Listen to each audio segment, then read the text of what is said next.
programa de hoje, uma dupla extraordinária. Dois magos do jornalismo e da análise brazuca. O que eu acho que vai acontecer daqui pra frente é que... Não vou ficar aqui, não. Destrinchando as últimas presepadas políticas da nação. Não, é nada. É mesmo? Não sei. Muitos aplausos para Danúzio Neto e Diogo Forja. Muito bem, olha esta dupla fantástica aqui hoje respondendo a pergunta da nossa mesa. Vou começar com o Alba agora, que está muito nervoso. É isso, Albeta? Eu tô. Muito obrigado por vocês terem vindo. As notícias são ruins, né? E eu queria já começar com o debate aqui do 6. Tem muita gente comemorando o 6x1, que vai aumentar muito a qualidade de vida das pessoas. E eu queria saber a percepção de vocês. Acabei de ver aqui, tem muitos artistas já comemorando que as pessoas finalmente teriam qualidade de vida com a aprovação do 6x1. Quem acredita, né, que o brasileiro vai trabalhar agora só 5 dias por semana e vai ter os 2 para ficar na praia, ficar em casa de boa assistindo Netflix? Isso daí não vai acontecer. O que vai acontecer de fato é que o brasileiro vai ter de fazer um bico, mais outro, sábado e domingo, e talvez um terceiro, quarto nas noites, e quem sabe até não conseguir mais dormir, porque vai ter de fazer outro bico durante a madrugada. O brasileiro gosta de se enganar, infelizmente, e ainda é alimentado por narrativas, como vocês estão mostrando hoje aqui durante o programa, populistas, e infelizmente, até os políticos que não acreditam nessa narrativa, que não acreditam nessa proposta, votam a favor e até propõem coisas piores, na verdade, quando tem outras soluções, por exemplo, modelo americano, em que você pode até ficar em casa o ano inteiro, você negocia por hora, quero trabalhar 2 horas por dia, 1 hora por semana, você fica à vontade, faz como quiser. Aqui não, a gente vai pelo caminho mais fácil, o caminho que tem confete, e aí o desastre brasileiro, que dura 30, 40, 50, 100 e tantos anos, a depender de onde a gente considera esse marco, ele apenas se perpetua. Olha, eu diria que é até pior, viu, Danúzio? Porque onde é que ele vai arrumar esse bico? 33% dos empregos no Brasil são escala 6x1. É o pequeno negócio. Então, você está falando de 1/3 do volume de trabalho que vai sofrer um impacto direto. Esse cara que emprega, esse cara pequeno, que vai ter que lidar com essa carga agora, ele vai ter poucas opções. Ou ele vai demitir, ou ele vai fechar, ou ele vai repassar o preço, ou nós vamos passar pelas 3 etapas do processo. Em todas elas, ele vai perder poder de manter a contratação, ou seja, vai ter menos emprego. Você vai ter uma percepção de satisfação de melhora imediata, talvez, e logo depois vem o real preço dessa movimentação. Então, se ficar em casa é um bom sinal, eu acho que é para o brasileiro ficar feliz mesmo, porque a tendência é que ele fique em casa a semana inteira e não só os 2 dias com isso que está sendo feito. E vale lembrar que o Brasil já vive uma crise de consumo grave, com uma inflação alta pra caramba, com um governo irresponsável. Então, já há uma crise real nos pequenos empregadores no Brasil, e isso vai intensificar essa crise. Agora, é difícil você explicar uma medida populista dessa, povão. Falou, isso aqui vai tirar teu emprego, cara. Você não vai ficar 2 dias em casa. E tem um último ponto também que merece a gente lembrar aqui, que é a automação. O nível de automação gigantesco já existe, por exemplo, na China, em que tem aquelas fábricas escuras. Por que são fábricas escuras? São fábricas totalmente automatizadas, elas são operadas inteiramente por robôs. Esses robôs não precisam nem de energia elétrica. Então, além de economizar a mão de obra humana, consegue economizar também com energia, que aqui no Brasil é super cara. O cara que tiver condição de fazer esse investimento acaba substituindo. Vai começar a pesar um pouco mais. Caixa de mercado vira guichê eletrônico. Já estão fazendo isso na padaria, por exemplo, não tem mais caixa. Não, e é um guichê. E outra coisa. Mas pro cara, mas para quem trabalha nessa escala, é legal. Ou não? Calma. Suponha que se você fosse um funcionário, um empregado, e aí teu patrão fala, a partir da semana que vem você vai trabalhar menos e vai ganhar o teu salário. Você fala, pô, que legal, que ótimo. Não é? Ele só não te conta que daqui 2 meses vai te mandar embora. No curto prazo. Não. Tô dizendo o seguinte, eu tô dizendo que para a pessoa que tem uma folga por semana, é um bom negócio. A pergunta é se esse patrão vai continuar pagando. Eu não estou perguntando se o patrão vai mandar embora ou se vai pagar. Eu estou falando para o funcionário. Curto prazo. Eu sou funcionário. Certo. Que trabalho de segunda a sábado. Final de semana para ir para a praia. Segunda a sábado eu trabalho. Para mim, é ótimo. Mas vamos pensar no cenário mais provável. Vamos pensar no cenário mais provável, que é repasse aos preços. Nessa versão simples é isso que eu tô falando. Mas ele enxerga dessa forma. Vamos pensar no cenário mais provável, que pra ele tá bom, né? É o repasse de preços. Claro. Então, repasse de preço vai ter inflação. Agora você vai ganhar a mesma coisa, só que você vai comprar menos. Aí você vai falar, tá faltando dinheiro. O que você vai fazer? Você vai fazer bico. Só que eu se sei, você Sami, trabalhar mas numa na cabeça. Mas você tem que entender a cabeça do cara. Isso. Por exemplo, Agora. Por exemplo, nós brasileiros somos imediatistas. Sim. A pessoa tá achando que tirar o Lula e colocar o Flávio Bolsonaro, tudo vai ficar lindo. É isso aí. Não vai ficar. É um processo muito longo. Só que o brasileiro, ele é imediatista. Sim. Para o cara que trabalha, para qualquer pessoa que está nessa escala, oferecer isso para ele, fala, ótimo, não interessa. Ô, Sami, você entendeu, Sami? O exemplo do Emílio é o seguinte... Por isso que o populismo funciona. Sim. O exemplo do Emílio é o seguinte, Sami, na visão do trabalhador aqui, ó, o pânico é de segunda a sábado. Aí vem a direção da Jovem Pan e fala, não vem mais sábado. Todo mundo vai ficar feliz aqui. Neste primeiro momento. E vocês vão continuar ganhando mesmo. Exato. Então, eliminando o conhecimento de impacto futuro, essa é a felicidade momentânea que eles estão contando para passar isso. Burrice é um direito que a pessoa tem. Ficar feliz. Tem, mas não é burrice, às vezes o essa... cara não sabe Exato, como funciona. Não, mas estamos falando todo dia. Mas não é aqui. mas ninguém ouve todo dia. Mas, ô Sami, essa é a razão da bancada da direita ter levantado a questão do 4x3 para mostrar que era a proposta original deles, e era mesmo. E por isso que eles tiraram ou tentaram tirar, né? Reduzir aquele prazo de 1 ano para implementação. Por quê? Para que o efeito colateral dessa medida populista venha antes do processo eleitoral. É por isso que antecipou, porque mas tirou o pra prazo mim, de quem transição. votou a favor, eu já vou pegar os nomes. Temos. Nunca votarei no cara que votou a favor disso. Eu não vou, porque aí você fala, mas a gente perde voto. Mas você vota no cara pra fazer diferente, que se é pra fazer igual, eu votava no cara de esquerda. Tá, mas qual a justificativa que vocês falam? É porque o cara quer voto. Como vocês avaliam isso? Os políticos ele quer que seja uma bomba na economia. Não, o cara que é de direita. Eu acho que, na verdade, eu acho que é para inverter a influência eleitoral. Então, se o propósito do PT é gerar uma influência populista positiva em cima da medida do 6x1, se você antecipa a consequência da medida, você anula, você inverte o peso do populismo eleitoral. Então, o cara vai ter um lucro político de vida curtíssima. Se você conseguir gerar o desemprego, o impacto que isso traz antes da eleição, você anulou a jogada dos caras. É o que o Emílio falou. É populista? O povão vai comprar? Vai. Mas se você pesar no peso do cara, no bolso do cara a decisão antes da eleição, o jogo é outro. Porque o cara ele não está pensando no futuro. Sim. Nem os políticos e nem o povo. É que o Sami falou. Ele falou, não, futuramente você vai se ferrar. Mas ele está pensando no momento agora. Ele fala, pô, beleza. É querer comprar voto. Porque o cara que compra voto, ele pensa o seguinte, o político chega lá e dá metade do dinheiro para ele. Ele fala, vou te dar R$100, está aqui 50. E depois eu te dou, se eu for eleito, eu te dou mais 50. Ele fala, esse cara está me pagando agora. O outro político vai melhorar a educação só daqui a 4 anos. Ele fala, melhor R$100 no bolso do que um cara que está prometendo... Porque as pessoas não acreditam mais. Eu entendi. Ninguém mais acredita em político. O cara da esquerda não acredita no Lula, o cara da direita não acredita na direita... Por isso que essa turma populista está assim no mundo inteiro. Por isso que o Bolsonaro é um fenômeno, porque o Bolsonaro consegue manter credibilidade com o povo. Eles não entendem isso. Essa é a grande diferença entre o Bolsonaro e o resto da direita. O Bolsonaro conseguiu uma conexão legítima com a massa, que não importa o que eles façam, tranca o cara, silencia o cara, não importa o que faz, difama o cara, a família dele inteira, 7 anos, e a conexão dele com o povo continua porque é legítima. Porque o Bolsonaro, quem escolheu foi o povo. Exato. Entendeu? O Bolsonaro, ele não veio com uma proposta. Os caras que pegaram aquele cara, tá ok, que fala, pô, quem é esse louco aí? Que fazia arminhas, pô, vocês lembram disso, entendeu? Então o fenômeno é o Bolsonaro de toda essa história. Justamente por isso. Agora, se a gente entende que essa votação, essa etapa da votação, que retirou esse prazo de 1 ano dessa medida, que nós já não tínhamos força para impedir que essa medida passasse, porque em razão do populismo e do alinhamento que o Centrão comprado pelo regime tem, a medida passaria. Então, a compreensão sobre quem votou nessa porcaria, pegando a linha do Sami, eu concordo com ele, tem que votar contra.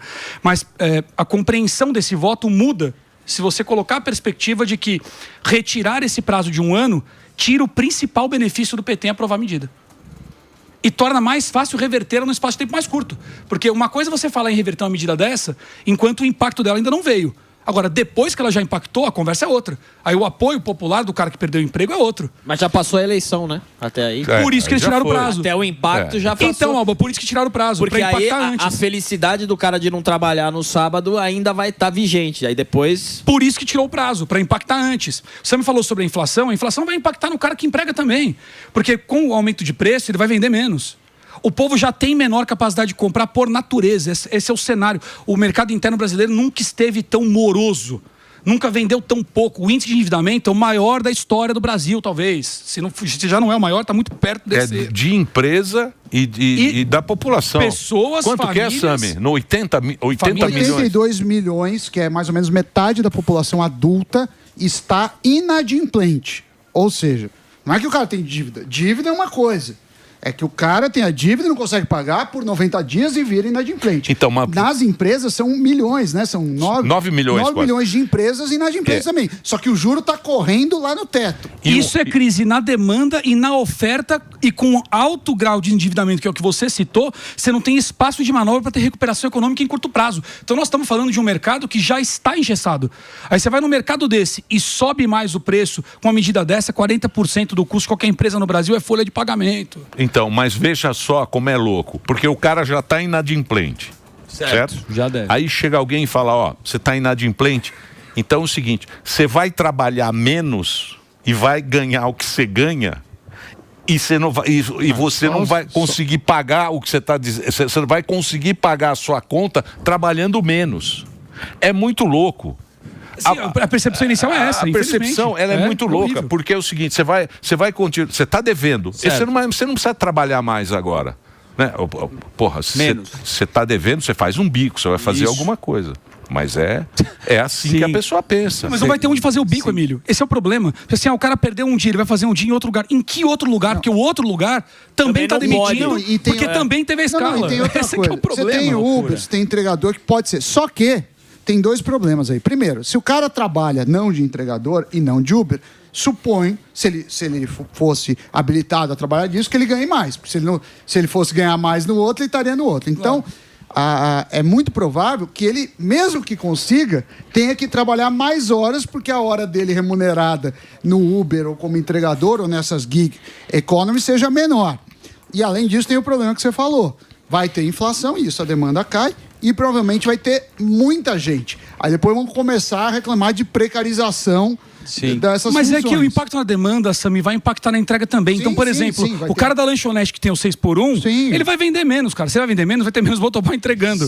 Entendeu? Aí você vai subir o preço médio da entrega. Porque como é que a entrega fica, como é que o frete, a logística fica mais barata? Quando tem volume. Você diminui o volume da logística, ela naturalmente sobe de preço. Então você vai ter menos vendas e ainda mais caro. O delivery vai ficar mais caro também por causa da logística. E quer ver uma coisa na mesma linha de raciocínio? Chama pacote de bondade. O nome é lindo, né? Que o governo faz em ano eleitoral. Eleição, pô. 200 bi, mais de 200 bi que vai liberar. Tem lá financiamento que o Sami sabe que é o Pronamp. O empresário já está endividado. Ele pega um dinheiro emprestado do governo. Ele não faz essa conta, que também vai ter juros, tem taxa Selic, no final ele não consegue pagar. Como que vocês avaliam o pacote de bondade que também vai na mesma linha de raciocínio que isso? O incrível é que o Brasil, a gente está sentindo na prática um cenário que está cada dia pior, mas a imprensa tenta nos passar outro cenário, né? Está saindo tudo quanto é jornal que o Brasil entrou no seleto grupo dos países que tem um IDH muito alto. Certo. E aí tem uma malandragenzinha, porque falam de IDH para tudo quanto é lado, e ao mesmo tempo, quando a gente abre as matérias, a gente observa que o índice, na verdade, é o IDHM, que é parecido, mas não é a mesma coisa. Seria um IDH brasileiro, que vai considerar outros fatores, como diferença salarial entre raças, por exemplo. Agora, olha só, o IDH ele é fundado em 3 índices: renda, saúde e educação. A educação que eles consideram é anos de estudo. Agora, se um país que tem a educação que a gente tem e que você vai passar estudando ou não, você sabendo de alguma coisa ou não, será que isso daí vai refletir, de fato, num melhor desenvolvimento humano? A renda é a mesma coisa. Lá no Uruguai, por exemplo, o salário mínimo ele é mais ou menos $900, um pouco abaixo de $900. O Brasil não chega sequer a $300. A gente vai estar no mesmo patamar do Uruguai, do Chile, por exemplo, de IDH muito alto, mas, obviamente, o pessoal vai se enganando em relação a isso. Esse pacote de bondades é a mesma coisa. São bondades que favorecem mais os ricos, curiosamente, do que os pobres, porque liberaram o FGTS. para o cara fazer o empréstimo em que o FGTS é o seguro daquele empréstimo, né? Então, quem vai se beneficiar disso é o banqueiro que está recebendo que sabe os tomar juros, né? Obviamente. Aí a mesma coisa, você vai ter financiamento de moto, financiamento de carro. Mas quem é que sai ganhando? É o cara que vai se endividar comprando uma moto que ele não poderia, um carro que ele não poderia, ou o banqueiro que vai permitir isso à base de juros altíssimos, né? Vai pagar ali 2, 3 carros para receber o cara já está endividado e pega um outro empréstimo. Mas ele está cego pela própria limitação intelectual, porque ele foi alimentado nesse Brasil em que a educação não é importante, ele não tem acesso à saúde, ele não tem acesso a nada. Conseguir uma moto para ele é o sonho, ele consegue ali a realização. Eu tenho um contato ali de dia a dia, uma pessoa que trabalha para minha esposa, vai fazer a unha dela. O sonho dela é ter o randandan dela, que é chegar lá em casa com a moto. Isso daí é a realização da vida. Ela tem quase 30 anos e o grande sonho da vida dela é ter essa moto. O governo vai lá e fala, tá bom, eu vou te dar, mas você vai pagar 3 vezes mais para o banqueiro. Para ela vai estar ótimo. Esse negócio do FGTS, Emílio, é uma sacanagem sem tamanho. Porque você, assim, o FGTS em si já é um problema, né? Porque o Estado é o dono de parte do seu dinheiro. O Estado acha que a gente é burro. Ele guarda para você, para usar porque a gente é burro. E te paga a ninharia. Aí agora que o Estado te endividou, destruindo a sua moeda e as suas oportunidades, ele te permite, ou como ele é legal, usar o seu dinheiro que ele sequestrou, te pagando uma mixaria, para você se endividar ainda mais com o banco. E o que é pior, esse modelo de dívida, inclusive esse Desenrola 2 aí, ele segue a mesmo modelo marqueteiro das gestões petistas de sempre. Por exemplo, na segurança pública estão prendendo o Zé Bituca. Hoje, grande operação, aqui no morro, tal, pegamos, estamos combatendo o crime organizado para fazer cartaz pro Trump. Então, prendendo ninguém. É isso aí. Depois, agora, essa medida, a mesma coisa. O Desenrola 2... O cara continua endividado. Você só força o sistema a ignorar a dívida do cara para o cara se endividar um pouquinho mais. E isso não vai gerar compra de moto agora. Esse pacote de bondades não vai gerar compra de moto. Esse pacote de moto vai gerar compra de arroz, feijão, pagar conta de luz. Esse é o Estado. E isso que é o dia a dia. É o consumo corrente. Então, crédito em gasto corrente é o pior tipo de endividamento que existe. Porque no mês seguinte você tem o mesmo gasto corrente de novo. Então, mas como dizia a nossa querida Dilma Rousseff, sim, ela falava o seguinte: nós podemos fazer o diabo quando a hora é eleição. Sim. E que ninguém liberado. Vai também, falar. Na hora da eleição, nós fazemos o diabo. Dilma Rousseff. Se você lembra a narrativa correta, né? Com a narrativa correta, você pode dar o golpe que você quiser. É isso vale aí. para tudo, vale para isso aí também. Vale, claro. O golpe tá aí, cai quem quer, né? Claro. E o Brasil, você sabe que é um... É o Brasil... Põe aí o nosso querido charme. O charme brasileiro. Isso aqui é um pouquinho de Brasil, iaia. Ó, o Sami tá bravo, hein? O Sami tá endividado. O Sami tá bravo com 6x1. Tá. Tô bravo porque eu sei que dele vai dar problema isso daí. Podemos fazer o pânico de segunda a sábado. Opa! Agora. Ô, Emílio, pra compensar. Pra compensar. Tem uma frase da Dilma que resume o 6x1, hein? O que é? Olha, eu acho que quem ganhar... Podemos disputar a eleição, nós podemos brigar na eleição, nós podemos fazer o diabo quando é a hora da eleição. É isso aí, dona Dilma. Eu acho que quem ganhar ou quem perder, nem quem ganhar nem quem perder, vai ganhar ou perder, vai todo mundo perder. Que quem ganhar ou quem perder, nem quem ganhar nem perder, vai ganhar ou perder. Vai todo mundo perder. Agora, tem um ponto também, né? É que não está decidido em definitivo. Vai para o Senado ainda. A pressão popular ela pode ser mais direcionada, porque não são 513 deputados, como lá na Câmara. A gente vai trabalhar em cima ali de menos de 100 parlamentares no Senado e tem uma chance maior de mas são reverter. 70% da população aprova. Agora, mas você acha que os caras vão perder boquinha e outra? Também depois da lei da misoginia, irmão, eu acho que vai Corinthians. Foi outra coisa ridícula também, né? Os parlamentares que se diziam de direita, conservadores, votaram a favor 100% com PT, PSOL, isso daí é uma vergonha. Aí você fala isso aqui, o cara fala, virou petista. Você não pode cobrar mais os caras. Aí virou uma sacanagem. Deixa eu fazer uma pergunta pra vocês aí a respeito, já que a gente entrou aí, você falou... Tá bravo, gordão?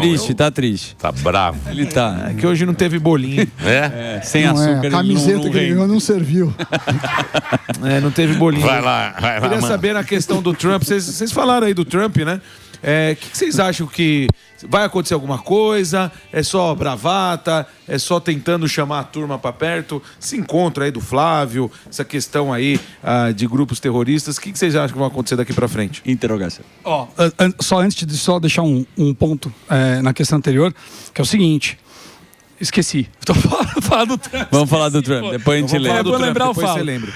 Eu acho que isso é o resultado de uma agenda maior. Inclusive, bate um pouco com a conversa que a gente teve outra vez que eu estive aqui, né?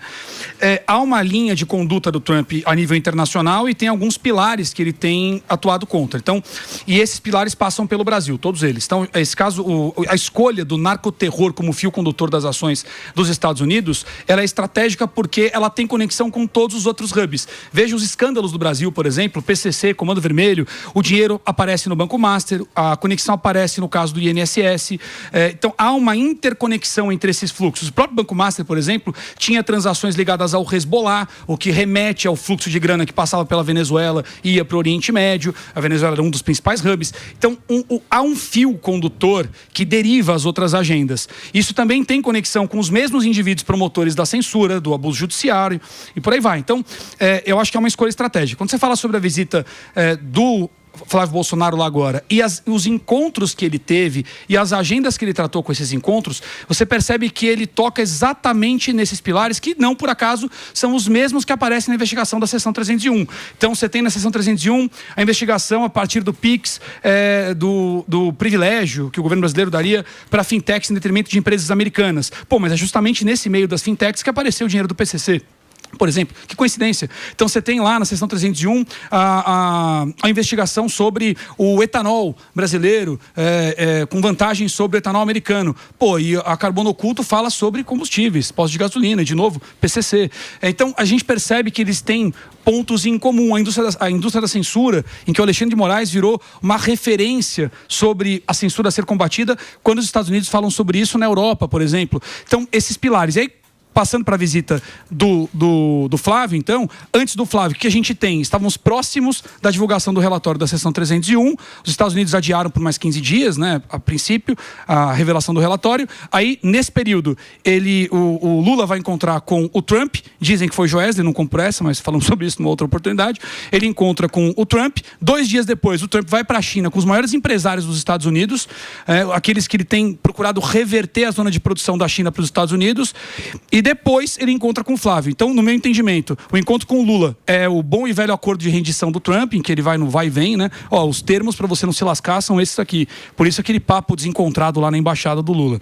Depois a gente tem um encontro com a China, que eu acho que vai na mesma linha, já que é nos 2 alvos principais, segundo o próprio governo americano, do relatório da seção 301, Brasil e China.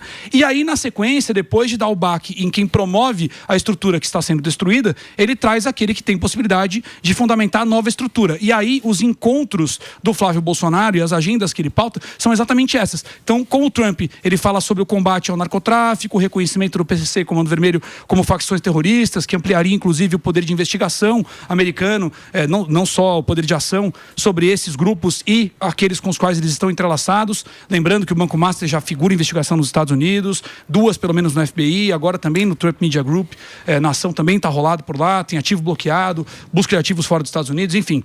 Então ele fala sobre isso.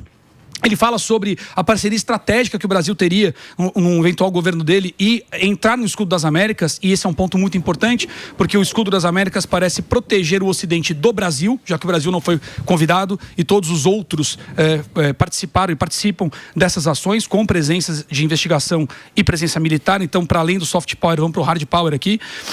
Ele falou sobre isso com o Trump. Depois ele encontra com o Rubio e o Christopher Landau, e aí ele vai falar sobre censura, que é outro ponto sensível. Ele ainda encontra com o J.D. Vance, e isso tem a ver também com o enfrentamento ao bloco globalista europeu. Então, os principais pontos das agendas que o Trump tem desestruturado no mundo e com muita ênfase no que ele chamou de hemisfério ocidental, aparecem como característica principal dos encontros do Flávio nos Estados Unidos. Então, não dá para descasar uma coisa da outra. A pressão que vem na investigação aberta no meio do ano passado, que está perto de sair, em um momento importante para o Trump, porque ele vai ter as midterms no final do ano. Então, ele tem um problema de inflação que ele precisa reduzir e ele precisa justificar as ações que ele tem adotado liberado nesse período. Então acho que tudo isso se encaixa nessa visita do Flávio, que não diz respeito só aos interesses do Brasil, mas a uma agenda maior da qual o Brasil hoje faz parte. O Flávio foi lá para meio que limpar a barra. Porra, meu. Na verdade é essa. Foi lá tirar uma foto. Dá uma aliviada. Foi dar uma pegar a medalha. Porque o Trump não tá... O Trump tá preocupado. Tá com o Irã, bichão. O Trump tá meio lelé, né? Ontem ele falou que ele ia acabar com o Oman. Oman não é... Ele falou, é o seguinte... Lá no Estreito de Hormuz. No Estreito de Hormuz, que é onde está a treta. Isso. Lá na guerra. Ele falou o seguinte: nós vamos patrulhar, mas aquilo vai ser água internacional. E não adianta o Oman também querer entrar no negócio, porque eu vou lá e destruo o Oman. Mas o Oman não é parceiro do... Oman é parceiro dos americanos, né? Até ontem ele queria um acordo de Abraão com os países do Oriente Médio e depois ele tacou bomba no mesmo lugar que eles estavam negociando o fim da guerra. É o sultanato de Oman. Ele entrou em muita treta, né, o Trump? Por isso ele que o Brasil também não pode vacilar muito, né? Os Estados Unidos conseguiram com o Donald Trump aí coisas impressionantes, tem países que são mais estruturados militarmente que o Brasil, e o Brasil tem mais potencial que esses países. Por exemplo, o Brasil tem mais potencial que a Venezuela. Nós temos mais portos, temos uma costa maior, temos mais terras raras, que é interessante para os Estados Unidos também, nessa grande guerra que está tendo uma corrida tecnológica de inteligência artificial, automações. Se a China fechar as portas definitivamente para os Estados Unidos, quem poderia fornecer esse depósito de terras raras para os Estados Unidos é justamente o Brasil. O Brasil tem muito petróleo também ainda não explorado, ali na região norte, próprio Nordeste também, começa a se encontrar muita coisa agora. Então o Brasil é mais relevante que a Venezuela e tem menos potencial. A Venezuela tinha acordo com Rússia, Irã, os cubanos, a gente não tem nada. Mas você vê, Emílio, cara, posso falar do você vê, por exemplo, né, que nem agora... O Zelensky tá pedindo míssil lá pro Trump, né? O Trump, ele tá... Porque, porra, tem a guerra lá, que essa guerra tá há 5 anos e não acaba nem também. O Putin, ninguém tem mais dinheiro. Ele dinheiro. fala, vocês precisam me ajudar. Eu queria falar de Oman. Oman. Olha, ele falou sobre os acordos de Abraão, né? O Trump fechou 2 trilhões de dólares em acordo com os países do Oriente Médio e do Golfo Pérsico. Até o Cazaquistão, ele tem acordo bilionário, 17 bilhões, se não me engano, com o Cazaquistão, e o total de acordos bate 2 trilhões. Não tem prazo para esses acordos. Em tese, todos eles vão até o final do mandato do Trump. Vale também para os acordos na Europa. Já 1,5 trilhão na Europa, por exemplo. Mas vamos falar do Oriente Médio. Então ele fechou acordos. Com isso ele amarrou o interesse econômico dos países do Golfo Pérsico. Por isso que ele conseguiu colocar esses países árabes do lado dele do acordo em relação ao Hamas, por exemplo. Sim. Por isso que ele conseguiu colocar esses países do lado dele do acordo em relação ao Irã. E ele usou o mesmo modelo nos 2 movimentos. Até porque o Hamas é um dos 50 tons de Irã. Muito bem. Então ele está mudando a zona de influência lá com essas conexões. Quando você fala de Oman, o que está acontecendo com o Irã? O Irã está pressionado, ele perdeu o apoio local.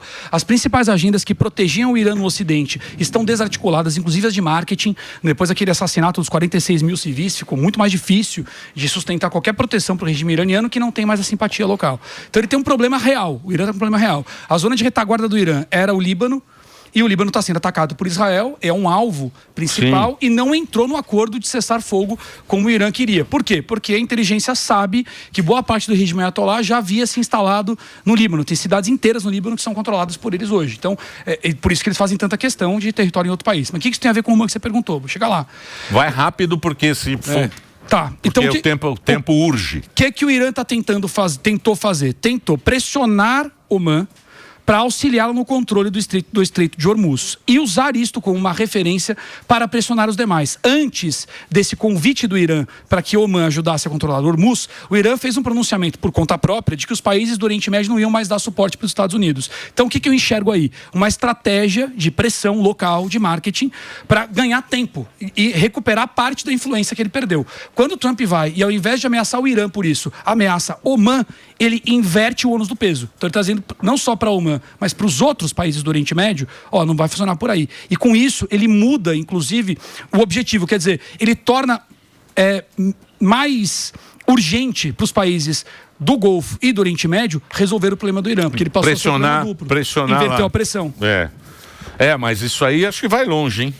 Vai longe isso aí.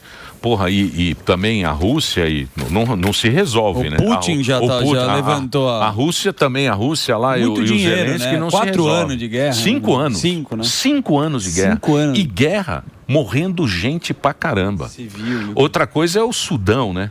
O Sudão também, que, essa guerra que ninguém fala, né? E tá com esse negócio de ebola lá. os caras em guerra civil. O mundo tá zoado, né? Muitas guerras. O mundo tá zoado, Tempos difíceis. Cristãos morrendo lá na África também, Nigéria, outros países ali, tudo com guerra, a gente não fala muito. A gente teve uma boa notícia que foi a Guerra do Congo, né? A Guerra do Congo, o Trump conseguiu dar uma solução, inclusive abriu acesso dos Estados Unidos aos metais, às terras raras, né, do Congo. E as terras raras do leste africano, que estavam sob domínio chinês, estão passando agora para domínio russo. E é no tapa, tá? A Rússia e a China estão disputando o leste africano, não é no tapa, é na bala, não é na boa, não.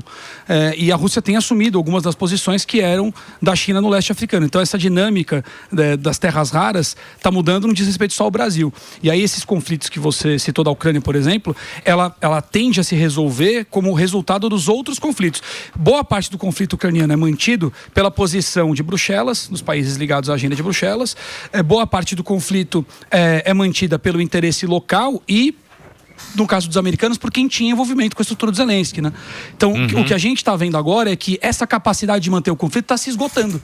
Então, o risco que o Putin passou a significar para os europeus faz com que o povo europeu não deseje mais o conflito. Então eles estão sofrendo pressão por dentro. Eu acho que a gente está mais perto de uma solução do que já teve em outros tempos.